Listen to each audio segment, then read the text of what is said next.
आप 12th pass out होकर Allahabad university से शिक्षा ग्रहण की। इलाहाबाद में एक अलग सा माहौल है। एकेडमिक एजुकेशन के साथ साथ कंपटीशन की पढ़ाई का बड़ा माहौल आपने इलाहाबाद में देखा होगा। उस समय की कोई दिलचस्प और अविस्मरणीय घटना आप ऐसा बताएंगे कि जो लोगों के लिए प्रेरक हो। जी जी, इलाहाबाद यूनिवर्सिटी से हमने सर ग्रेजुएशन किया, फिर वहीं से पोस्ट ग्रेजुएशन किया और वहीं से LLB किया। और कंपटीशन के दौरान की एक घटना है, आपको बताना चाहते हैं। हुआ ये कि UPSC का प्रीलिम्स एग्ज़ाम था और हम लोग सेंटर से बाहर निकले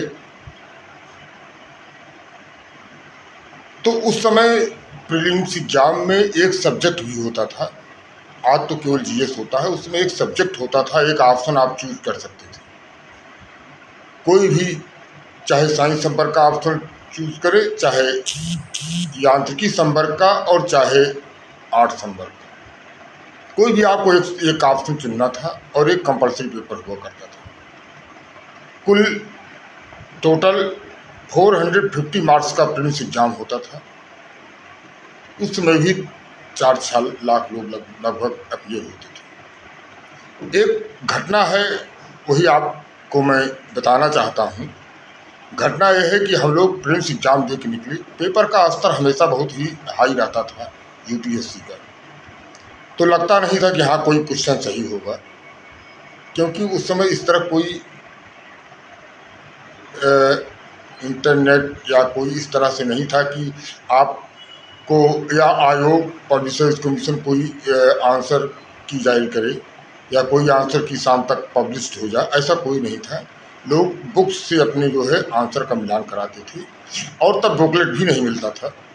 आप एग्ज़ाम दे के आए हैं तो स्मरण के आधार पर आप क्वेश्चन को आप कलेक्ट कर सकते हैं। तो हुआ है कि निकले तो एक हमारे सीनियर थे उस समय, देवमर द्विवेदी जी। उन्होंने पूछा कि उनका लास्ट चांस था और मेरा पहला चांस था। तो उन्होंने पूछा, सिंह साहब आपका पेपर कैसे हुआ? तो चूँकि पेपर का स्तर बहुत ही टफ था, तो मैंने कहा सर जो है पेपर अच्छा नहीं हुआ, पेपर बहुत टफ आया है और ये बताया नहीं जा सकता है कि क्या सही हुआ है। कहा तब भी आप बताइए क्या सही हुआ है।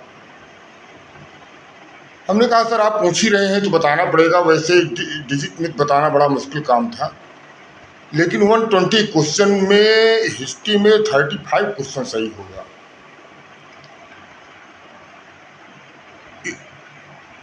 तो उन्होंने यही कहा कि सिंह साहब जाइए, अगर 35 क्वेश्चन सही है तो जाइए, ब्रह्म वाक्य है कि आप जाइए और मेंस तैयारी करिए। कभी हमको विश्वास नहीं होता था कि हाँ मतलब इतने कम क्वेश्चन पर काल लग सकती है।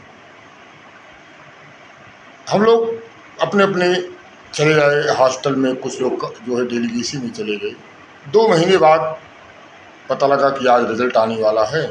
रिजल्ट लोक सेवा आयोग के नोटिस बोर्ड पर चस्पा हो गया है।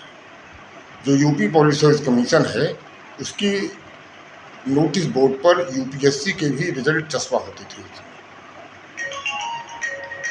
तो UPSC का रिजल्ट जो है वो चस्पा हो गया है, तो हिम्मत नहीं थी कि जाते और किसी तरह से इस रिजल्ट देखने की हिम्मत थी इतने कम क्वेश्चन पर। लेकिन चूंकि किसी एक सीनियर ने कहा था कि आप जाओ मेन तैयारी करो, तो दिलचस्पी बढ़ गई थी कि हो सकता है उन्होंने कहा है तो क्वालिफाई हो जाए। तो मैं खुद नहीं गया। एक हमारे बगल यादव जी रहते थे, अमरनाथ यादव जी,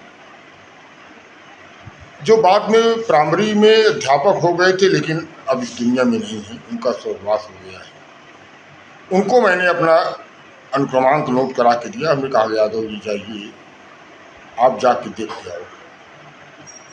दोपहर का समय था, मैंने खाना वाना खा के मैं भी कहा चलो आराम करते हैं, सोते हैं। इलाहाबाद में दोपहर में लोग खाना खा के सोने की पुरानी परंपरा थी। लेकिन चूंकि रिजल्ट चस्पा हो गया था तो नींद उतनी अच्छी आती नहीं, एक टेंशन बना होता था, भले ही पेपर अच्छा हुआ हो या ना हुआ हो, लेकिन रिजल्ट के प्रति एक क्यूरियासिटी जरूर रहती है लोगों को। तो यादव जी, तो मेरा इसे एक स्पिरिचुअल मैंने मतलब सोचा है कि अभी तो मैं लेटा हूँ, यादव जी अभी आएंगे, और हमारा जो कमरा था एक बरामदे के कॉरिडोर से होता हुआ कच्चे आंगन में आता था। आंगन के बाद मेरा रूम था डेलीगेशन। तो मैंने सोचा कभी यादव जी आएंगे और उनके पदचाप की आवाज़ बरामदे से होते हुए हमारे निकट जैसे जैसे आएगी, यादव जी वहीं से बुलाएंगे कि सिंह साहब सो रहे हैं, उठिए, रिजल्ट आ गया है और आप क्वालिफाई कर गए हैं। यादव जी 2:30 बजे के आसपास लगभग पहुंचते हैं। उनकी पदचाप की आवाज़ धीरे धीरे सुनाई देती है और नज़दीक आते आते और तेज आवाज़ हो जाती है। जैसे ही वो पक्के बरामदे को क्रॉस करते हैं वैसे ही वहाँ से वो जोर से आवाज़ देते हैं कि सिंह साहब उठिए और रिजल्ट आ गया है और आप क्वालिफाई कर गए। तो मुझे लगा कि जैसे ही ईश्वरीय कुछ चीज़ हो जाती है, कोई चीज़ अपने आप ऑटोमेटिक आपको आभास हो जाता है कि कल क्या होने वाला है।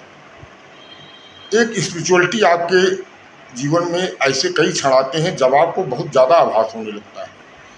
और यह जो है, चूँकि लोगों ने कहा, सीनियर ने कहा, देवमर द्विवेदी सर ने कहा, देवमर द्विवेदी सर का जस्ट उस साल जो है IRTS में हुआ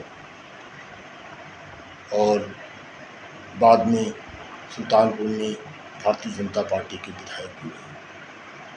तो इस तरह के कंपटीशन का एक दिलचस्प घटना थी जो कि मतलब जो लोगों के कहने पर दिलचस्प बन गई। यद्यपि मेरा परफॉर्मेंस उतना जो है कॉन्फिडेंट नहीं था जितना लोगों ने कॉन्फिडेंट बनाया। ये सब जो है घटना बहुत ही हमको रोमांचकारी लगी और बहुत ही आज तक याद है वो घटना। छोटी छोटी सफलताएं बड़ी बड़ी खुशी दे के जाती हैं। बड़ी बड़ी सफलताओं में छोटी छोटी सफलताएं मर्ज हो जाती हैं। बड़ी सफलताएं तो समय प्रासंगिक होती हैं और समय के बाद वो समाप्त हो जाती हैं, लेकिन छोटी सफलताएं हमेशा अविस्मरणीय रहती हैं। धन्यवाद।